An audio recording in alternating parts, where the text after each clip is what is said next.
Okay, just going to let Tracy in. So I thought the best thing to do before I start was just really introduce myself, because a few of you do know who I am, but some of you have come into the Facebook group and have either been invited by other people into the Facebook group or haven't really got a clue who I am. So that is me pre-lockdown with short hair, which is what I normally have, not lockdown hair like it is at the minute, just about managing to cope with it. I've been in the wellness industry for about 18 years now. I was previously in PR and communications, but after my son was born, I didn't want to go back into full-time employment. I wanted to set myself up in my own business. So I retrained as a personal trainer, and about 6 years ago as a nutritional therapist. I love speaking. That is my absolute passion, and I love sharing with other women that being healthy doesn't have to be complicated, particularly around hormone balance and menopause. So what I do now, when we're not in lockdown, I was speaking for a company who ran menopause retreats, but also I do a lot of my own speaking and stuff as well. And for me, the values of ethics, integrity, and authenticity are really, really important. It's all about just keeping everything simple, keeping everything authentic, and being real, and trying to help people, particularly women, get to better health in the most realistic way possible, basically. So what I'm going to do today is I'm going to share with you 3 simple steps to a flatter tummy, better sleep, and balanced hormones. And then at the end, what I'm going to do is just talk through how I work and the different ways that I work, just so that you can get a clearer picture of that as well. And as I say, because I'm recording it, a few people are going to be watching it later anyway. So the first and most important thing, as far as weight management is concerned, as far as hormone balance is concerned, whether it's PMT or whether it is menopause, is about understanding how to balance your blood sugars, and actually super, super important for sleep as well. Insulin is a really, really strong hormone. It's one of the dominant hormones in our system, and it is produced whenever we eat anything that involves sugar, basically. So any form of carbohydrate will convert into sugar in our bloodstream. So we've been told for years complex carbohydrates are what we need to eat. Just got one other person I need to add, just bear with me a second. Complex carbohydrates we've been told we need to eat, and in eating those carbohydrates, what they do is they spike our blood sugars. Some carbohydrates take longer to convert into sugars than others. But whatever carbohydrate we are consuming, it is going to increase our blood sugars. And in doing so, what that will do is, if we eat carbohydrate first thing in the morning, we'll spike our blood sugars, and we will end up going on a roller coaster of blood sugars throughout the day. So what you eat first thing in the morning is really, really important to ensure that you can balance your blood sugars long term. So if you eat a protein-based breakfast, and some of you have already worked with me, if you're eating a protein-based breakfast, what you are doing is creating a much slower release of sugars into your bloodstream. Protein doesn't have a relationship with insulin, so it doesn't cause a rise in insulin and a crash in insulin. It's a much slower release of insulin into the system. It does have a bit of a relationship with insulin, but it's a much more consistent one. And also, first thing in the morning, your stomach is full of hydrochloric acid. And hydrochloric acid is designed to break down protein. It's not designed to break down carbohydrate. So if you are eating protein first thing in the morning, you start the day off in a much better place, because you will have much better balanced blood sugars through the course of the morning. You should be able to eat your breakfast and pretty much get through till lunchtime, not needing to eat anything else. Some people do need a little bit more consistent snacking. It depends on the type of person you are. And that's where the third point, where I talk about becoming a food detective. There are some foods that work better for others than other foods do. For me, I know if I eat an orange, it will spike my blood sugars really quickly, and I'll be hungry within about 2 hours of eating. It doesn't matter what else I've eaten. If I have that orange, I'm going to start my whole roller coaster of blood sugars. So balancing my blood sugars is really, really important. So eating more protein at meal times, eating protein first thing, and thinking about what you've eaten and how it has made you feel 2 hours later, so that you can understand what food does for your system. There is no one size fits all when it comes to balancing your blood sugars. You've got to understand how your system works and how your body responds to certain foods. Avoiding refined sugars, which is what we've done in the Facebook group just in the last 7 days in terms of a sugar-free week. And don't calorie count, focus on nutrients. That if you calorie count and become obsessed with calories, it's easy to replace nutrients with basically essentially rubbish food. So the marketing people are really, really clever. You know, they'll tell you it's got 99 calories in it, but if you look at the content of it, it's got no nutrients in it whatsoever. So you might have only eaten 99 calories, but you could have eaten 70 calories in a apple, for example. So we in this country have become so obsessed with calorie counting, but actually if you count nutrients, if you focus on nutrients and making sure you've got a nutrient dense meal, it's very hard to overeat, and it's very hard to overeat your calories. It's actually much easier to overeat calories if all you're doing is calorie counting, and it becomes an obsession. So why balance your blood sugars? What's that got to do with anything when it comes to weight management, sleep, and hormone balance? Well, the first thing to understand is, because I said at the beginning, insulin is a really dominant hormone. So if you are eating food late into the evening and your insulin levels rise, they don't have to necessarily spike, they might just rise. Insulin will have an impact on how much melatonin you produce and how much growth hormone you produce. You only produce growth hormone when you sleep. So if your insulin levels are high, you don't produce enough melatonin, so it won't send you into a deep sleep, and then you won't produce enough growth hormone. And growth hormone is a super important hormone for cleaning the system, repairing the body, ensuring that the waste is cleared from the muscles at the end of the day, ensuring that the brain is clean. So if you're not going into a deep quality sleep because you're eating later into the evening, you're going to find that your insulin levels are higher, and that's going to compromise your quality of sleep. So if you can eat earlier and your insulin levels are lower, you will be producing melatonin, and you will produce that growth hormone that's important for deep sleep. One of the things that those people that have been doing the 7 days sugar-free this week have noticed an improvement in the quality of their sleep, simply because their insulin levels are much lower. When insulin is lower, it has an impact on the quality of sleep that you get, and how deep you go into sleep. The second thing you need to understand as well is insulin being high in the system, those blood sugar imbalances will mean that you will eat more glucose, because your body has a sugar spike and then a crash, and your brain then functions on glucose, so it will tell you to eat glucose, and you'll find yourself eating more calories through the course of the day than you would have done if you'd have had protein for breakfast and just kept your blood sugars really consistent. So if you are looking to manage your weight, you need to keep your blood sugars really consistent, because otherwise you find yourself eating far more calories through the course of the day than perhaps you even realize. So insulin is the first hormone to manage when we're looking for effective weight management. And then lastly, if we're looking for hormone balance, again, insulin is a stress on the system. Peaks and troughs of insulin, unbalanced blood sugars, it is a stress on the system. And what happens when our body is stressed is we release the hormone cortisol. And cortisol is also a dominant hormone, and will steal from the production of the two hormones that are important for hormone balance when we're talking about menopause and PMT, estrogen and progesterone. So cortisol is made of the same raw materials as estrogen and progesterone are. So if our blood sugars are imbalanced and they're doing this throughout the course of the day, it's going to be a stress on the system. We're going to release cortisol as a response to managing that stress. Cortisol is made of the same raw materials as estrogen and progesterone, and so consequently we produce less estrogen and progesterone and more cortisol. Cortisol also, unfortunately, when combined with insulin, acts as a fat storing kind of equation, if you like. The two hormones together, like the ugly sisters of hormones, basically take any excess sugars out of the bloodstream and will fix them as fat in the fat cells.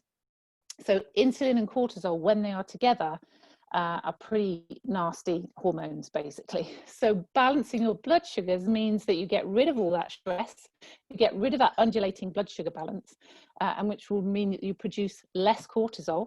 And in producing less cortisol, you will then be able to balance your sex hormones, estrogen and progesterone, much more efficiently. So the first step in managing your long-term flatter tummy, better sleep, better hormone balance is to get your blood sugars balanced. Imbalanced blood sugars have a knock-on effect to things like PCOS and endometriosis and all sorts of hormone-related issues relating to estrogen and progesterone. But they also have a big impact as well on the liver. If our blood sugars are unbalanced, that is a stress on the system. The liver has to detoxify those stress hormones, and the liver again is really important for hormone balance. Most of your menopause symptoms come from an under-functioning liver. So if you can get your blood sugars balanced, you give the liver a break, and then you can get a lot of your menopause symptoms under control. When we're talking about blood sugars, we're talking about things like alcohol as well, all full of sugar. So if you're someone who is reaching for a glass of wine when you come in from work after a stressful day, you will find that that will have a huge impact on your ability to be able to manage any kind of hormone imbalance when it comes to menopause or PMT. So balancing your blood sugars, eating more protein, super, super important. Eating protein first thing in the morning and focusing on the amount of nutrients you have on your plate rather than the amount of calories that you are consuming. Forget calories, focus on nutrients. That is the first thing you need to think about. If you do that, you will be able to balance your blood sugars more efficiently. So step 2 then is to think about your intestinal health. So when I first became a nutritional therapist, I became a nutritional therapist because I'd had my own intestinal health problem. About 14, 15 years ago, I had a streptococcal knee infection, which resulted in me being on antibiotics for about 25 days. If you fast forward that, about 4 years, and I was really busy in my personal training clinic, but I had to have a sleep in the afternoon because I was exhausted all the time. I'd got regular bouts of thrush, regular kind of quite inflamed psoriasis on my feet. And I was just really struggling with my own health, and I was no longer walking the talk. So I went to see my own nutritional therapist, and she said, you've got to sort your intestine out. It's all linked to that 25 days of antibiotics. It's basically wiped out your gut bacteria. And if you don't do something about it now, it's going to progress from there. So I spent about 18 months working on healing my own intestine. And it was long before all the research around microbiome health was starting to come out. That's only really been apparent in the last 4 to 5 years, where they've started to understand how important the gut bacteria is in our intestine. So we're made of about 10,000 different species of bacteria. Basically, we're only actually 10% human. Most of us, most of what we're made up of is bacteria. And predominantly it lives in the intestine, and unfortunately any kind of antibiotic will wipe out all bacteria. So antibiotic is designed to kill the bad bacteria, but equally as much it kills the good bacteria. And in our intestine, when it kills the good bacteria, it also means it makes us wide open for bad bacteria to be able to colonize. And that bacteria in our intestine basically creates metabolites, and those metabolites either tell our body to do one thing, which is the right thing, or they tell our body to do the other thing, which is the wrong thing. So here, British Medical Journal, this was an article that I read earlier on this year, gut microbiome influences many areas of human health, from immunity, appetite, and energy metabolism. So if you want more energy, if you want to control your metabolism, your appetite, you need to be thinking about how your intestine is functioning, the balance of the bacteria in your intestine. So there is a very powerful connection between the gut and the bacteria in your intestine and the brain. It's called the vagus nerve. Anything that goes on in the intestine comes out in the brain, and equally as much anything in the brain, that any emotions that we take on board will have an impact on our gut bacteria. So any negativity and stress that we're exposed to on a long-term basis, that will have an impact on how well the gut bacteria is functioning. A lot of stress will destroy the good bacteria, and a lot of negative emotions can also destroy the functioning of the good bacteria in the intestine, making us open to having a lot of bad bacteria. We should have about an 80-20 split between good and bad bacteria. And many of us actually don't get that, haven't got that split. We're more like 50-50 or 60-40. Get my maths right in a minute. So if the gut bacteria is out of alignment, is out of balance, a lot of the emotions we experience on a day-to-day basis will be based on what's going on in our intestine. If our intestine is slow and sluggish and the gut bacteria is not working properly, the emotions we feel will be slow, sluggish, a little bit toxic. If our gut bacteria is working properly, and is functioning effectively, it's going to have an impact on how we feel on a day-to-day basis. We produce about 90% of our serotonin, which is our feel-good hormone, in our intestine. The gut bacteria produces that, serotonin, and they're starting to see a link now between how well the gut bacteria is functioning and mental well-being. That's becoming super important. But linked to that is serotonin, is the precursor to melatonin. So if serotonin is not being produced, it's not going to produce melatonin, which means we're not then going to be able to go into a good quality sleep. And that again has a knock-on effect from a mental well-being, because if we're not getting good quality sleep, we're not getting those brain waves that pass through our brain when we're in deep sleep and allow the brain to clean. So if the gut bacteria is the wrong bacteria, we don't create the right amount of serotonin, and that has a knock-on effect to how we feel. When we feel low, often we end up reaching for the sugary foods or sugary treats to try and make ourselves feel better. And so we end up finding ourselves maybe putting on a bit of weight or struggling to lose to manage our weight effectively. And because we're not getting a decent quality sleep, when we sleep, we become a fat burning machine. If we're in a deep quality sleep, our body will clean and use fat for fuel, basically. So that will have a knock-on effect to our ability to be able to manage our weight on a day-to-day basis. Serotonin obviously is that feel-good hormone as well. So if we're feeling low and we're eating more sugar, because we're feeling low, that will have a knock-on effect to our blood sugar balance, which will have a knock-on effect to how much cortisol we produce, which will then have a knock-on effect to how well our hormones are balanced from a menopausal stroke cycle perspective. So everything is linked. If the gut bacteria is not working properly, it's going to have a knock-on effect to how well we sleep, how well our hormones are balanced, our mood, how we feel about everything, and how we manage our weight, basically. There is a 2,500-year-old saying, all disease begins in the intestine. If your intestine is not functioning properly, it will have a knock-on effect to how well you function on a day-to-day basis, but will have an impact on all three of those areas: hormone balance, sleep, and weight management. Staying hydrated is super important for our weight management, for our blood sugar balance, but actually how well the gut bacteria is functioning will have an impact on how well we stay hydrated. So if we've got predominantly bad bacteria in our intestine, that's going to have a knock-on effect to our ability to stay hydrated. And hydration is super important for managing our energy levels on a day-to-day basis, which will have a knock-on effect to how well we feel about ourselves, how much exercise we feel like doing, how we can manage our weight, etc., etc. So again, all of these things linked to each other.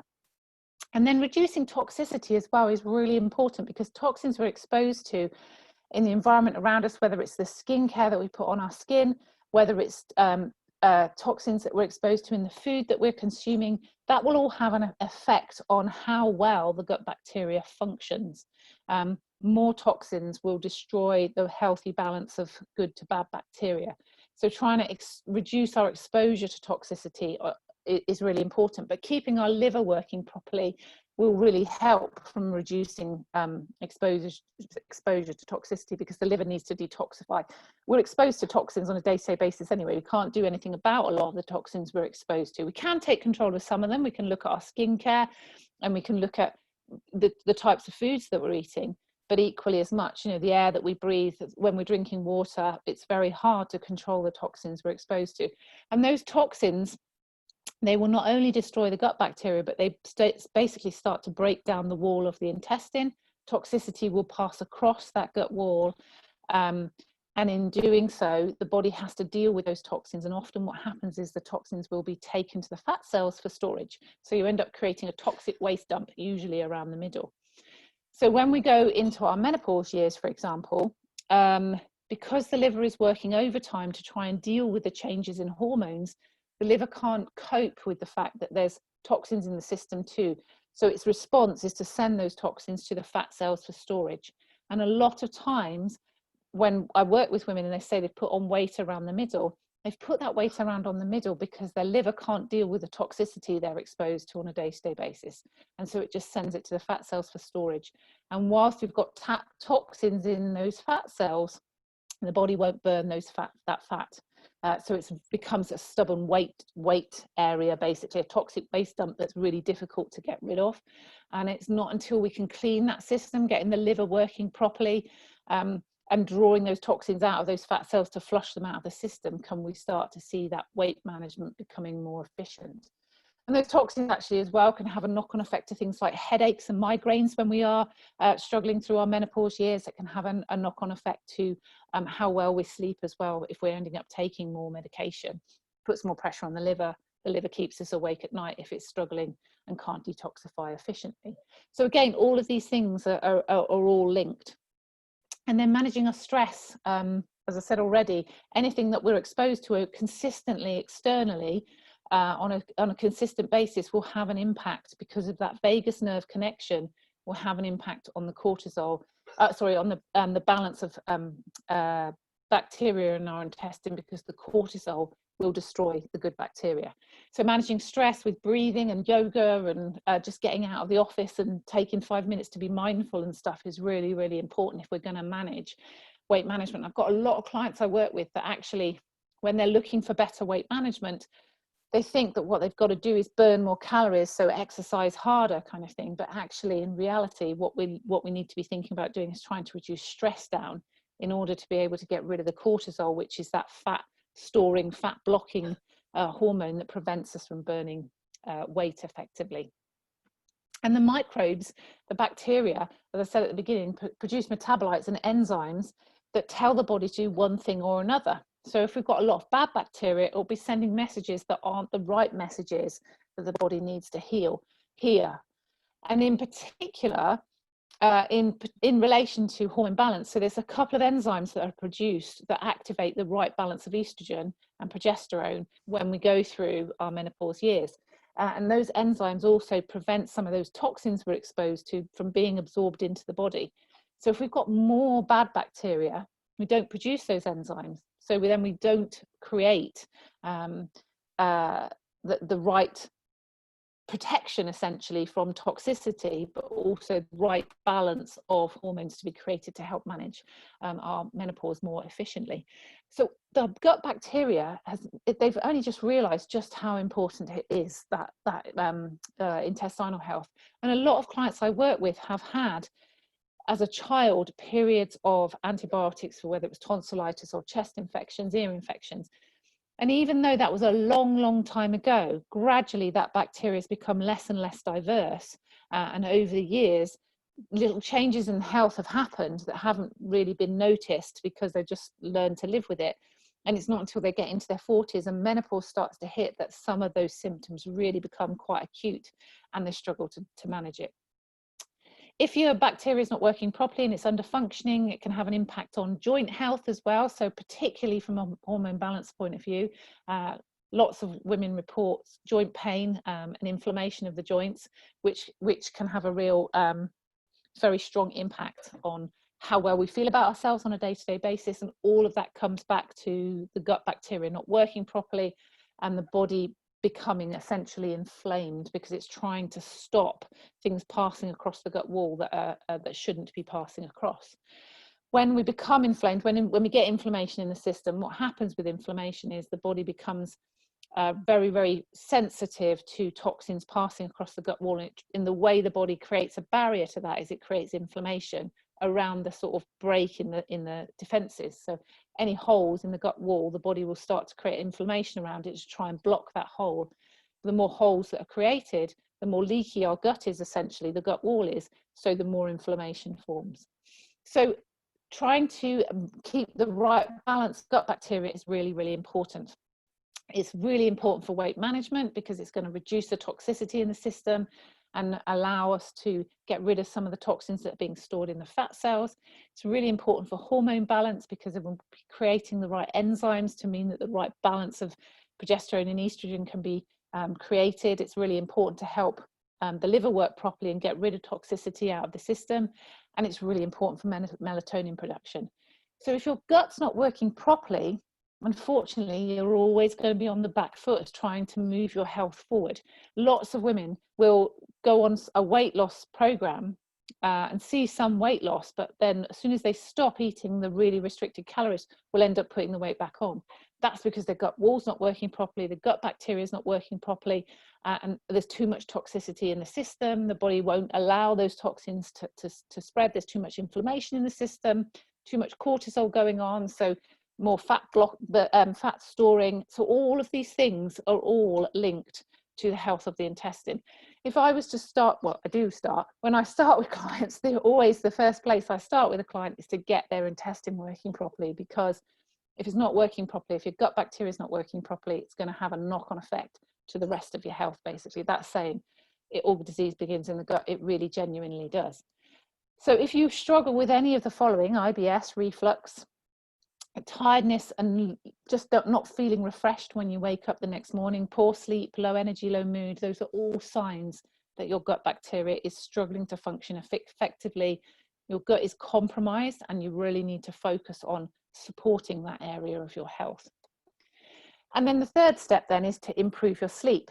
So if we've got our gut bacteria working effectively and we're still looking for better sleep, there are some areas that we need to focus on.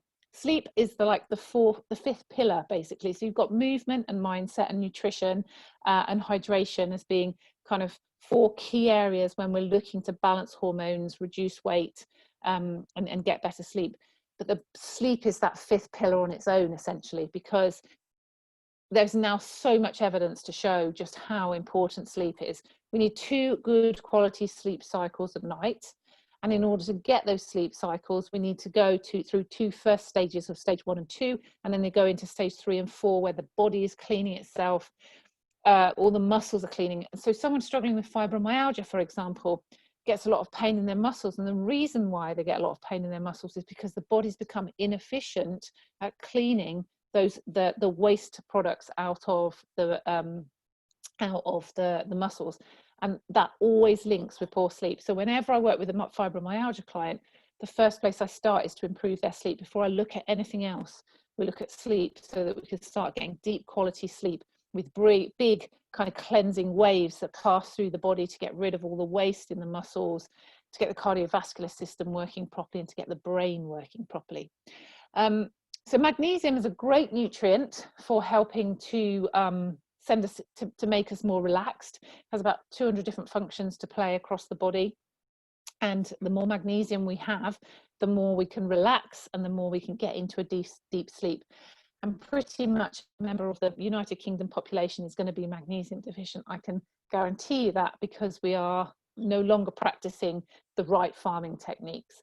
So we're no longer practicing crop rotation, or some farmers still do, but in a majority of cases, when we're buying food from supermarkets, that food that has grown in the ground doesn't have an opportunity to take magnesium up from the soil. When we used to practice crop rotation, they would plant the main crop, and then we would have a fallow year and then a nitrogen fixing crop. And in those 2 years, the nitrogen fixing and the fallow, the magnesium would be basically established in the soil.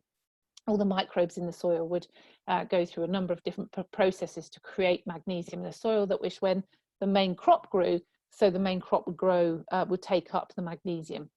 But because supermarkets now demand farmers to provide them with the main crop year on year, they don't have the opportunity now to grow fallow, to have fallow years. And so the magnesium doesn't form in the soil. You can look at the Soil Association website, and there's lots of research to show that at least 70% of the soil in the UK is deficient in magnesium. So we're all deficient in magnesium. But magnesium is a super important nutrient. If you struggle with restless legs, if you struggle with cramps, anything basically that sees the muscles contracting will mean that you are magnesium deficient. But if you look at that as well, then a muscle contracting is the heart, and the heart needs to contract and relax and contract and relax. And if it doesn't have enough magnesium, there's too much contracting and not enough relaxing. And one of the biggest killers amongst women is postmenopausal, is heart disease. And part of that problem is they're magnesium deficient. So really making sure that you're taking on board enough magnesium. Simple solutions to magnesium is Epsom salts bath, or putting your feet in Epsom salts and just soaking up the magnesium from the Epsom salts, or taking it as a supplement. I basically recommend all my clients take magnesium as a supplement, especially if they're menopausal at that stage, pre or post-menopausal. Get into a regular sleep routine as well. So try and be in bed by 10 o'clock. Circadian rhythms are such that if we're in bed by 10 o'clock, it usually takes about half an hour to go to sleep. And then those first 2 hours of sleep before midnight are really important. And our circadian rhythms are such that if we're asleep by 10:30, we will go into that deep quality sleep in a couple of hours before midnight.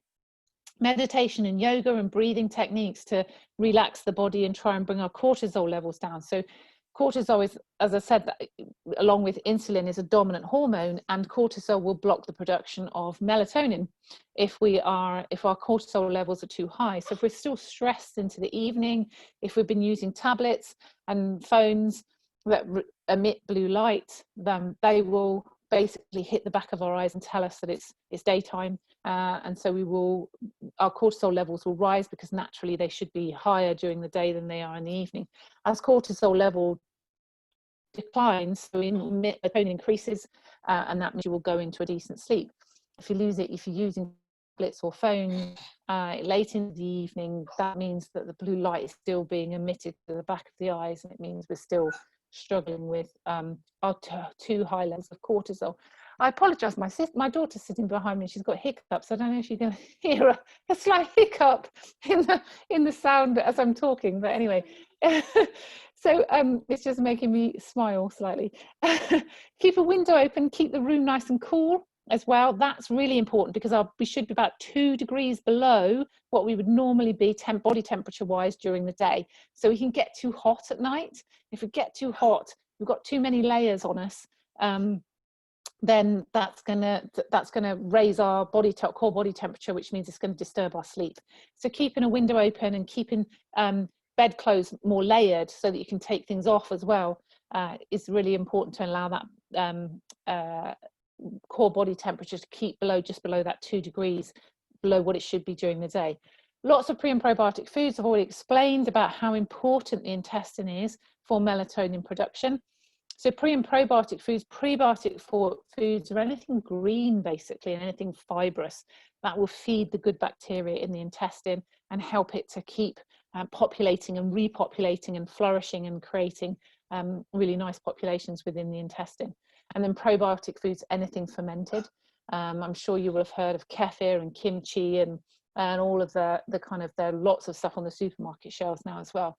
If you're buying a probiotic food, anything, so sauerkraut, that kind of thing, make sure it's got no sugar added, because if it's got sugar added, then that's obviously going to have an impact on your blood sugars on a day-to-day basis, which is the one thing we started with, which we're trying to avoid.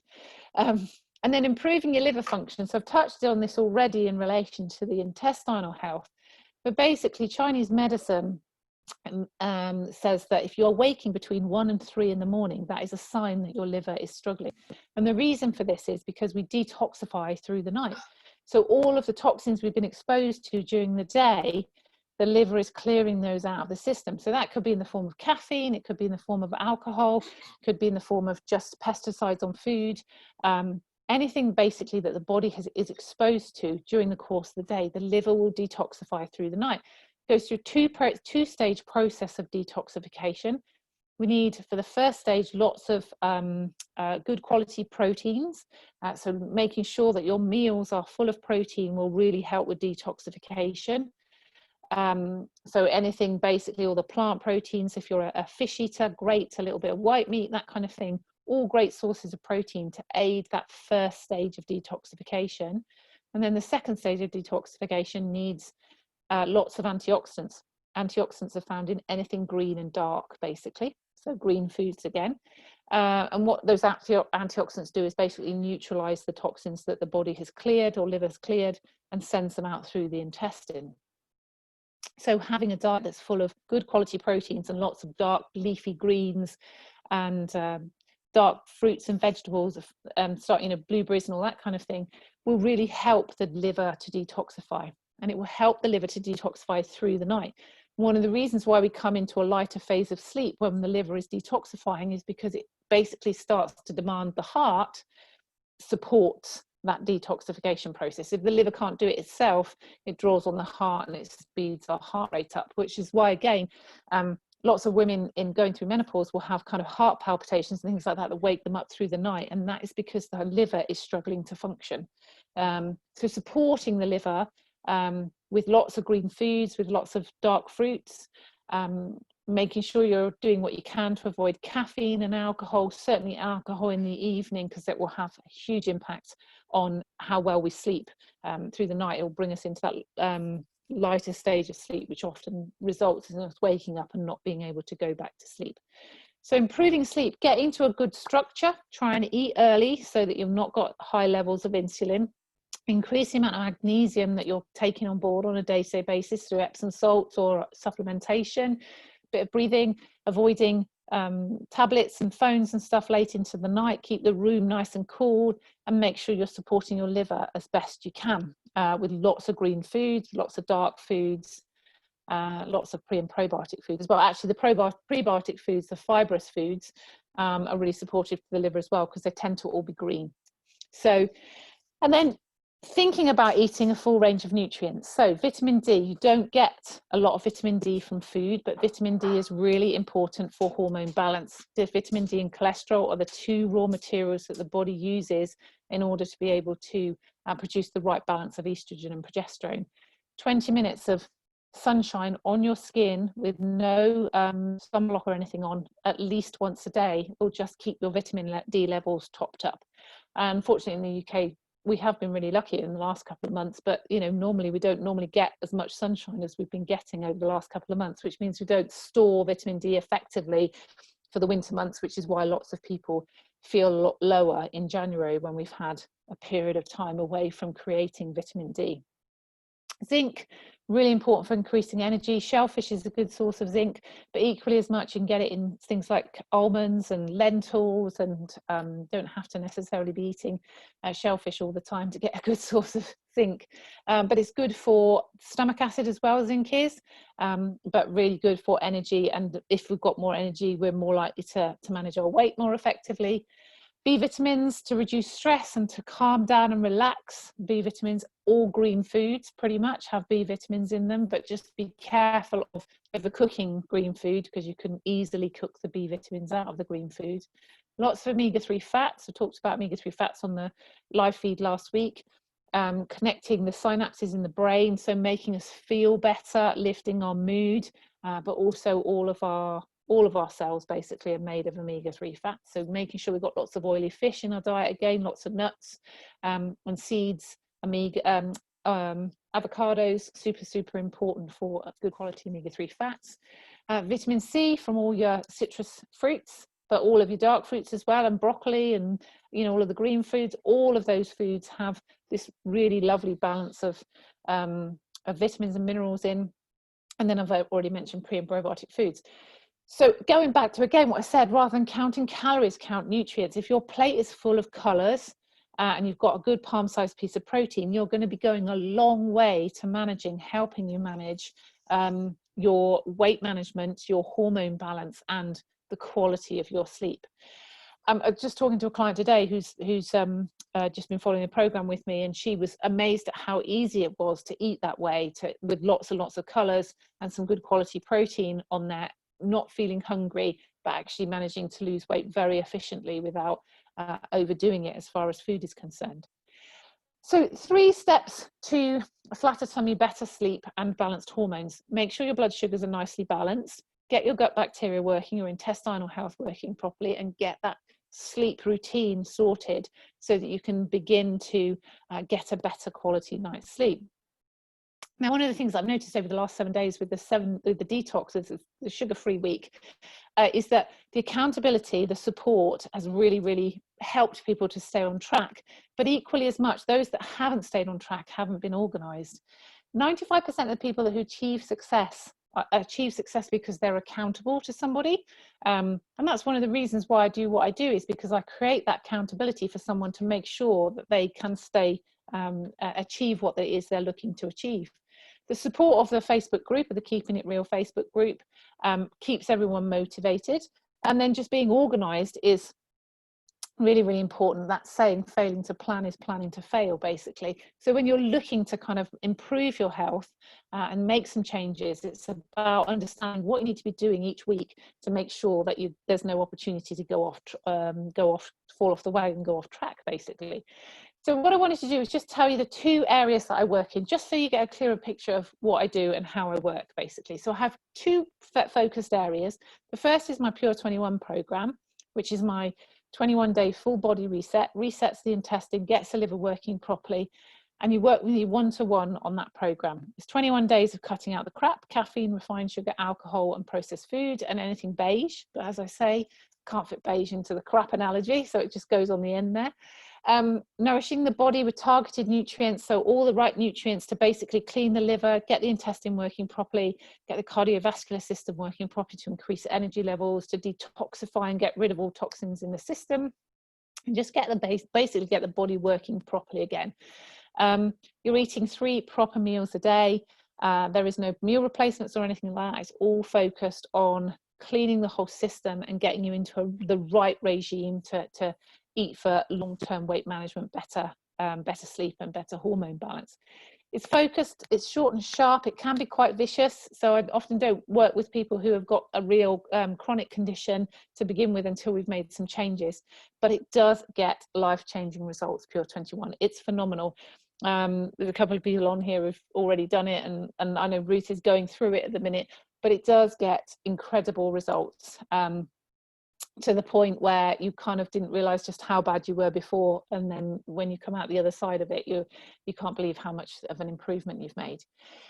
The program is fully accountable to me every day on a one-to-one basis. It's fully supportive, fully guided, lots of organization with meal plans, recipe books, etc., etc. And because you get that health assessment with me at the beginning and the end, you can really see the results that you've achieved in the 21 days. And it comes with the full Purify kit, which is the intestinal reset program that basically it allows you to achieve everything you want to achieve from a weight management, hormone balance perspective. And then the other program is my group program, and this is 3 intakes a year, and actually the intake is just coming up. Fed Up to Fabulous is this my group program, 3-month accountability program that basically is 3 21-day challenges. So there's a sugar-free challenge in there, there is a better sleep challenge in there, and there is a better hormone balance challenge in there. And each challenge is a standalone challenge within the 90 days. So we break it up with rest days and cheat meals, so it's easy to manage. It doesn't feel like it's overwhelming. And you get basically a self-care handbook that comes with it, with goal setting and reviews and meal planners and all sorts of things, recipe cards and all everything you need basically to be successful. But it's run through a Facebook group, so rather than the one-to-one work with me, the accountability is through the Facebook group. But again, I still do weekly sort of bite-sized chunks of information and stuff in there as well. So that is a 3-month accountability program for someone who's going, I can't do this on my own, but I don't want the really intensive focused Pure 21. I want to do it over a bit of a longer time. I want a bit more relaxation around it, and I want to be making those changes gradually rather than feeling that it's a bit overwhelming with the 21-day program. So the next group program for that one starts next week, actually, with the first challenge starting on the 22nd of June. We do an online health assessment, so you still get your health assessment. You can still see how much improvement you've made over the 90 days, but it's a much more realistic, easier to follow program. It still gives the accountability and the support, and I keep it to just 10 people on that program. It's not a program that's I make widely available, because I want to be able to still give you support from a personal perspective, and if I have too many people in that program, I can't do that. So just to give you an idea of prices as well, then, from an accountability support organisation perspective, to help you achieve the goals that you're looking for long term, the Pure 21 program is a 21-day program that is £299, and we start that with a clarity call just to make sure it's right for you. And the Fed Up to Fabulous program, which is a 3-month program, there's 3 intakes a year basically, and that one, if you're interested in that one, you can sign up through my Thomas Wellbeing page. So I hope you found that useful. I hope you got some extra information. I know I've been doing loads of live feeds into the Facebook group, but what I wanted to do with this webinar was bring it all together, basically, so that you could really see the reasons why I talk about these different things and actually how they all fit together. So any questions, post them in the Facebook group. Feel free to put them in the chat box now if you want to. I'm happy to answer any questions. I'm going to stop my share. If anyone's got any questions they want to ask, feel free to ask them now. Or you can just message me through the Thomas Wellbeing Facebook page if you wanted more information, just to book in a clarity call and stuff, and we can have a chat. So all really I want to say is thank you for joining me this evening. I am going to put a recording of this webinar into the Facebook group as well. So if you did think that you wanted to listen to it again, because there were some bits you missed, because I was trying to get a lot of information into a short period of time. So if you did want to go back and listen to it again, please feel free to. I'll post it into the Facebook group in the next, well, once it's ready, basically, in the next hour or so. But I may not do it tonight. Might switch my computer off now and not get any more blue light hitting the back of my eyes. Anyone got any questions? Or feel free to unmute yourself if you want to ask any questions. If not, you're all a bit stunned into kind of too much information. So just to say thank you so much then for joining me this evening. And yeah, I look forward to seeing you in the Facebook group over the next couple of days as well. So have a great rest of the evening, won't you? And take care, everyone. Bye. Bye.